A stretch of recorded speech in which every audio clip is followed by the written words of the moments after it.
just seems that the economy does better under the Democrats than the Republicans. We are going to win this. We have no choice. If we don't win, I think our country is finished. I do. I believe our country is finished. Look around, you guys. You got seniors and people on fixed income that are literally struggling. Folks who receive Social Security, SSI, SSDI, veterans benefits, all of them barely making it every single day. And then, of course, you got the cost of goods, cost of living. You need to buy food, water, gas, and also you need to pay for rent, maybe a mortgage. And then you got all of this debt, of course, credit cards, car payments, whatnot. It's becoming tougher and tougher each and every single day, and the average American is tapping out, folks. Americans are quitting. Now, the numbers are telling us a very awful story, one that is rippling throughout different cities and states. It's also one that's affecting the younger generation in more ways than one. And speaking of inflation, a new survey finds that nearly 1 in 4 Americans are struggling to pay their rent. That number is even higher among Gen Z and millennial renters. According to Credit Karma, more than 50% of Americans spend a majority of their income on housing. Now, I want you to think about that for a second. Just imagine having to use, more than half of your paycheck just to keep a roof over your head. Isn't that insane? And how sustainable is that? Seriously. And this is exactly why analysts are saying that the American dream, it's done. It's something that you won't be able to realize when you're awake, because there's no way that these people can keep that going for very long. Now, before I get any deeper into this thing, I want to touch on a topic that's related to it as well as the American dream. You see, small businesses is where it's at when you think about the American dream, right? Mom and pop shops that revitalize a community or are the heartbeat for some. Late last year, did you know that the delinquency rate among small business owners here in America, here in our country, was a whopping 41%?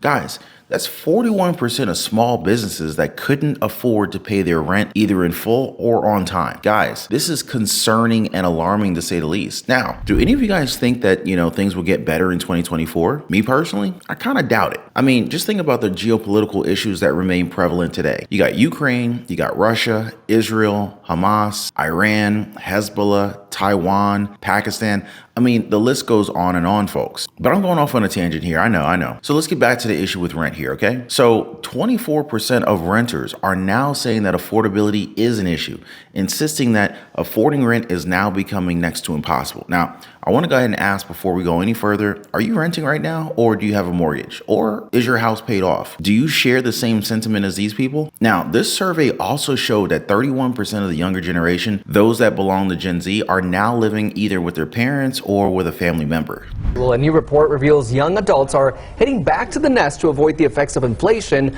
on rent while splurging on travel and fashion in exchange. It is really weird to be like, I still live at home at 20. We connected with Jay Estelle via Zoom as she was getting ready to board a plane in California, heading back to Las Vegas.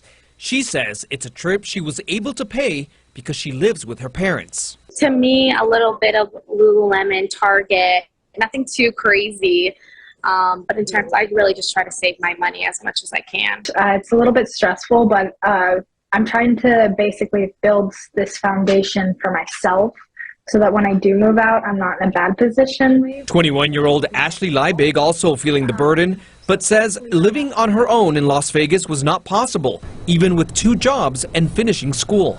So these are the kids up until like 27 years old, right? So these kids are the future if you think about it. Now, I will say, maybe this is nothing to concern about because me personally, I didn't move out till I was like 27 years old either. But instead of these kids moving out and being able to support themselves financially, they are now being forced to move in with their families. Now, in my personal case, I chose not to move out just to be able to save more and be more financially responsible. But it wasn't that I couldn't. This is exactly why the Gen Z generation is much different. They can't move out. Now, I understand though, some cultures, they're actually okay with staying, kids staying at home longer. My mom was cool with it, but there's just a sense of pride of being able to sustain a lifestyle on your own, Now, this survey also showed that 38% of renters, they're having to sacrifice in order to pay for rent. Now, this is true not just with the younger generation, but also those that may be older. And I can actually vouch for that because I remember some of you guys commenting as to how difficult your lives are nowadays. Much tougher compared to just a few years ago. I mean, I can only imagine how tough it would be on a fixed income especially in these current conditions. It's absolutely terrifying. It's also worth noting that almost 1 in 5 renters, they are now considering their living arrangements, meaning that they're probably contemplating how they're going to keep a lifestyle that they're comfortable with as well as be able to afford housing. Because life isn't just about getting a job and putting a roof over your head and being able to eat. You know what I'm saying? If that was the case, our economy would have collapsed a long time ago. Small businesses would have already crumbled if that was the reality. The economy isn't just about real estate. Many Americans are now living in that reality though, where, all they can do is work, pay rent, try to survive. A far cry from what the American dream was built on. Like if you asked your parents, all they needed back in the day was just one job, and that could afford a home, all their expenses, but here in modern times, it's just not quite as possible as we would like.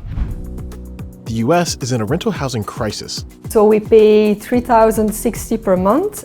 If I'm really honest, I don't think it's a very good value for money. Home builders believe the sector is already in a recession, and experts are calling out laws that make building expensive. 40% of the cost of multifamily development is in regulation. We have to do something about that if we're going to build more housing. Developers have a really hard job, and they regularly work magic. In major cities like Washington, D.C., developers are working with limited space. Most parts of this country have exclusionary zoning. The only thing you can build there is single-family homes, often on pretty large lots. But in the parts of town where big buildings are allowed, you see a lot of cranes going up. Those cranes are going to build high-rise luxury apartments. And in fact, this year we're going to see some of the largest number of apartments delivered in the luxury sector than in history, literally. Why are there so many new luxury apartments? And what could the government do to get more affordable housing onto the market? And so this opens up something that younger generations continue to think about. Do I need to move in order to become a homeowner? That's a very rational, logical question, right? Because as you can see here, housing has fluctuated in such an extreme way in different areas here in our country. I guess it kind of explains why the housing market's in such disarray.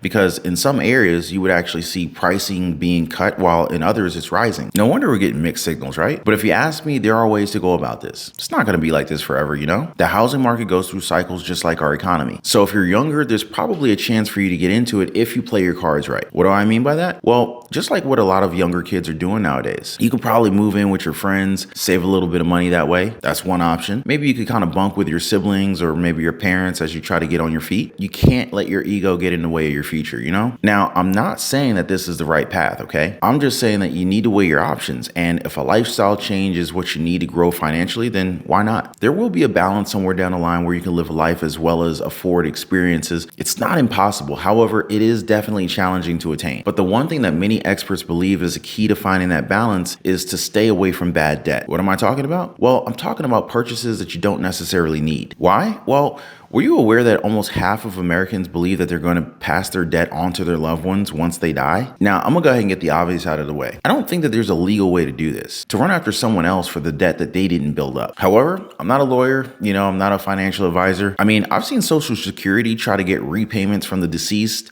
for their children, so maybe it's not impossible. But get this, guys, the average American right now, they're carrying at least $22,000 in debt. That's excluding mortgage costs, okay? So yeah, debt is something that will weigh you down if you don't know how to take advantage of it. But tell me, guys, how are you right now? Are you struggling like many Americans here at home? Or are you taking this chance to invest in and are waiting on possible crashes in the market? Whatever the case may be, I'm gonna do my best to keep you guys informed and updated on everything that's going on around us that affects our lives. But before I go, I just wanna thank you guys for your time. Thanks for hanging out. Thanks for hitting the like button, and I'll see you on the next video.